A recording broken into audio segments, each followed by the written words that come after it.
In January 2018, a stress test was introduced which will change how home buyers and real estate investors qualify to borrow money. I'm here today with Dalia Barsoum, an award-winning mortgage broker, real estate investor, and finance advisor with over 20 years' experience in the banking sector. She is also the author of Canada's best-selling real estate financing book and Amazon bestseller, Canadian Real Estate Financing: 7 Secrets to Getting All the Money You Want.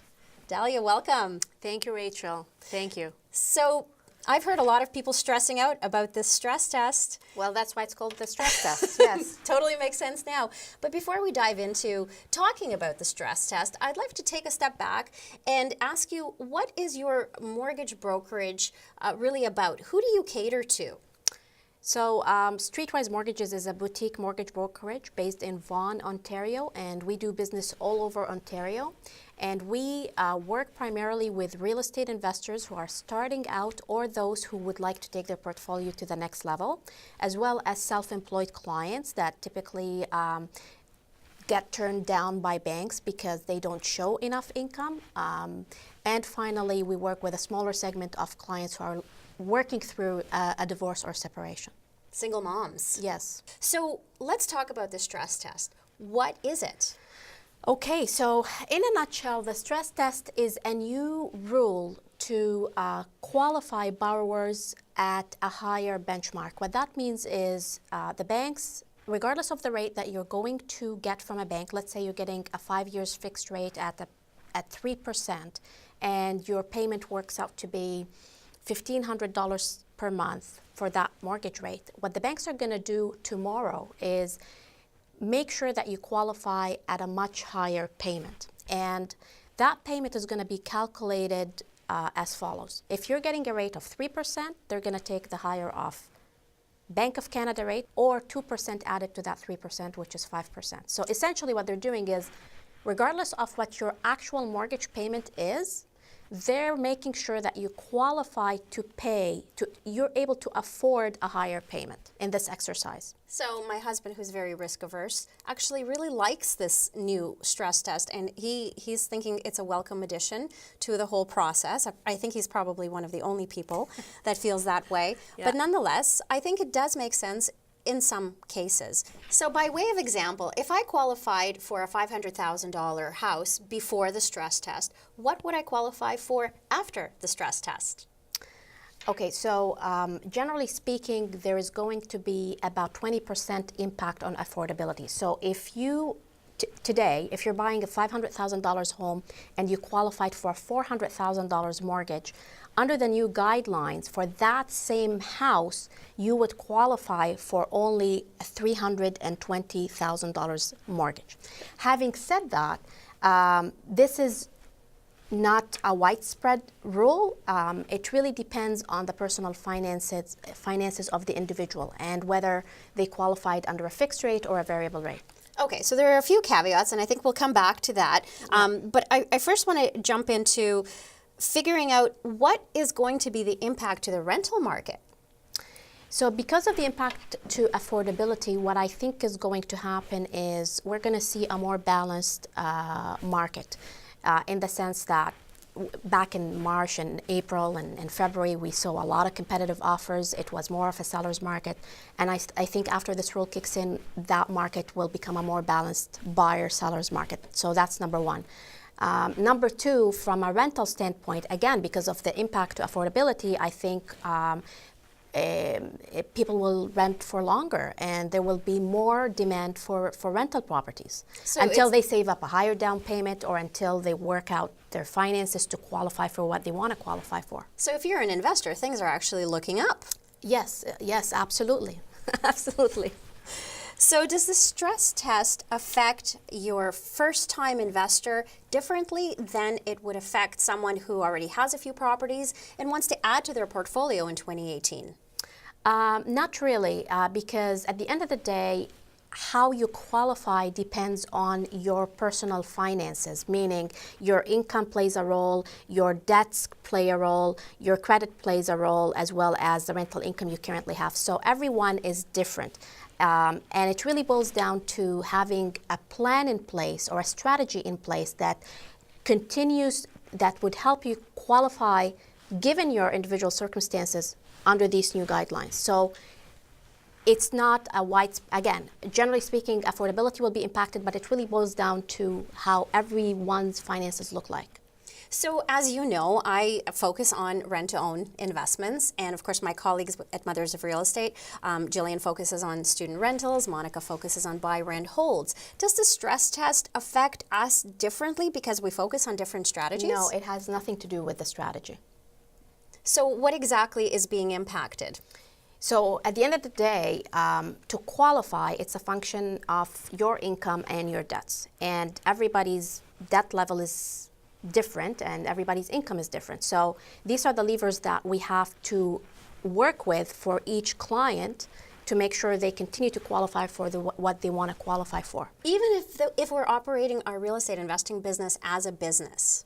Yes. So individually is really what determines how we can boost our borrowing power. Yes, if you're a real estate investor who's buying a residential property, so that's a single family house, duplex, triplex, and fourplex, your personal finances drive what you're going to qualify for. And that's why the focus will be on how we can work with your personal finances from a debt and an income standpoint to keep your portfolio going or to help you qualify for the properties that you wanted to qualify for under the old guidelines. And you have a recommendation. There's in fact four specific strategies that you recommend for people to start thinking about in order to boost their borrowing power. Yes. Why don't we walk through those right now? So the first one I find quite interesting. It actually starts making you think a little bit more about the debt you're carrying and taking inventory of your debt. Yes. Can you tell us a little bit about that? Absolutely. So the first strategy is about restructuring debts that are standing in the way of you getting a good rate or getting to borrow the loan amount required. So to give you an example of what these debts are typically, we're talking here about unsecured lines of credit. So these are lines of credits that are similar in nature to credit cards that, yes, on a daily basis you're paying interest payment on it, but in the bank's eyes, they calculate payment at a higher rate. So they typically stand in the way of getting an approval. We're talking about large car payments, whether it's a lease or a financed car. We're also talking about big balances on secured line of credit. So if you have taken out equity in the past against your house through a secured line of credit, which is a very effective strategy if you deploy this money strategically in real estate and you have a big balance on that line of credit, as much as you're paying interest-only payment on it, the banks, again, are looking at it differently. To give you an example, if you have $100,000 of secured line of credit and the interest is 3.7, which is prime plus half, your interest-only payment is going to be around $300. But in the bank's eyes, you're paying close to $600. Wow. So that, as much as we think it's $300, the bank looks at it differently, and therefore that payment alone could stand in the way of you getting your next mortgage. So it seems to me that the average investor or home buyer would have absolutely no clue how to look at their debts in such a way that they would know what needs to be restructured. Yeah, a prime example of that is getting 0% financing on some credit cards. For example, there are clients that love it and say, you know what, it's $10,000, but I am paying 0% interest. In the lender's eyes, they take 3% on that $10,000, so it's the equivalent of a $300 payment. So two different sides of things. So you definitely need to have a mortgage professional help you look at the debts you're carrying and figure out strategically what needs to be. Absolutely. And you need that second set of eyes, because I would have never known how to, in my eyes, zero interest is a good deal, but not when you want to borrow money. Absolutely. So the second strategy that you recommend, I find quite interesting, because it might actually involve us paying just a little bit more taxes. Yes. What do you mean by that? So the second strategy is called boosting the reported income. Remember, we're dealing with two levers here, the debt and the income situation. So we want to focus on both to continue to qualify under the new guidelines. So this one is called boosting the reported income. And what I mean by that is basically reporting sufficient income on the personal tax returns, especially for the self-employed clients who have great businesses that make money but don't pay themselves as much on the personal level to save taxes. From a lender standpoint, they care about how you personally pay yourself and how much you pay yourself, not as much how well your business is doing. So for self-employed investors in particular, we want to talk about the trade-offs of saving on taxes or getting a mortgage or opening up borrowing power on the mortgage side. And that's where we have to crunch some numbers and say, here are the trade-offs. Where do you want to play, here or there? So is this something that you would now have a conversation about in tandem with a mortgage professional? Yes. And your accountant? Yes, we typically have this conversation with the client and their accountant as well. Okay. So the third strategy involves minimizing mortgage payments. So what is that all about? So some clients, especially on their personal home, and I know it's really psychological, they want to pay down that mortgage on their personal home as fast as they can. And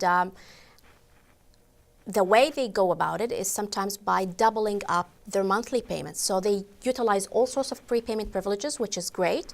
One of them is doubling up the monthly payment. And now, in the lender's eyes, you've got double payment, which again loads up your debts and makes the numbers look worse from a qualification standpoint. So one of the things we talk about is maybe we should slow down temporarily on paying that mortgage as fast as you want it to, and to open up room on the borrowing side. And then you can resume paying it later on if you want. That's one thing. The other thing too is sometimes we can restructure mortgage payments by re-amortizing the loan. So again, the objective of this whole exercise is to bring down your monthly obligations, to open up room under the new guidelines to borrow for what you want to purchase. So in my mind, I'm thinking if I am basically slowing down how quickly I pay down a mortgage, my cost of borrowing is starting to creep up a little bit. Yes. But you're suggesting that this is really a temporary strategic move, yes, to get us to where we need to be to qualify for a mortgage for a particular property, and then we can then rejig things to go back to the same routines that we had before. Yes, that's one way, but there are also other strategies to pay down a mortgage very fast other than doubling up payment. One of my preferred strategies is to actually take a lump sum and utilize your annual lump sum payments, because that goes straight towards principal versus getting split between interest and principal. So yes, you're giving up doubling up payments, but if we focus on some other strategies, we can still achieve that same goal of paying your mortgage as fast as you want it to without impacting your borrowing power if you want to invest in real estate. Best of both worlds. Best of both worlds. Love that. Yeah. And the fourth strategy that you recommend is all about maximizing rental income. What we're referring to here are two things. Number one, if you are getting rental income, let's say from a basement in your house, please ensure that all of the rental income you receive is getting reported on your tax returns. Because the lenders will go by, a lot of lenders will go by what you report on your tax returns as rental income. So I highly recommend that any rental income received, whether from a basement, from a room, rental, gets reported on the tax returns. Airbnb gets reported on the tax returns. That's number one. Number two is more about working with banks or lenders that will factor majority of that rental income that you're receiving. So let's say you're renting a unit for $1,500 a month. Behind the scene, the banks look at that rental income differently. Some banks will use only 50% on your application. Some banks will use 80%. Some banks will use 100%. You really want to work with mortgage professionals that understand income property financing so that they can take your deals to the lenders that will maximize on that rental income, because it's only going to help your qualification. So that's what we refer to under that strategy. And truthfully, I have firsthand experienced the magnitude with which you bring expertise to the table in these specific scenarios. You know, a lot of people max out very quickly with some of their traditional ways of getting a mortgage. And the expertise that you have brought to various projects and people that I have been involved with has blown me away. And you just got it done, and you made room for people to be able to borrow, not just for that particular deal, but for more deals to come, which I think is a very important skill, and there's very few experts in this industry like you. So I have to say I benefited from that directly.